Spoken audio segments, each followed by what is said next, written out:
It was Checkpoint Charlie. That's the American place to get into East Berlin. So here we are, 4 American women. One was from down south, Sarah. We get to Berlin, and it was Sarah who knew the woman whose husband was in the opera. She said, since the opera house happened to be in East Berlin, the communists loved their opera. So we could go visit him in the opera if we say that's where we're going. When we get to Checkpoint Charlie, they said, you know, ladies, you can't buy anything there. You can't give them any money because they all have these yellow cards that say what they earn, and they're allowed 1 bicycle, 1 set of dishes, 1. You can't give them and you can't get.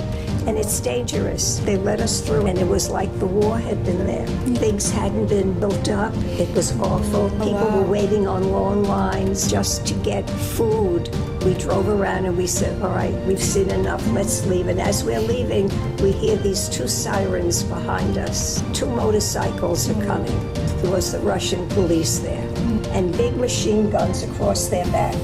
Ouse, ouse. So we get out of the car, and they want to see our papers, and we're all shaking, and we did have identification on us, which we took out, which they were looking at upside down. They could have done anything they wanted with us. We never would have come back on the other side. Sarah says, John is at the Komische Opera.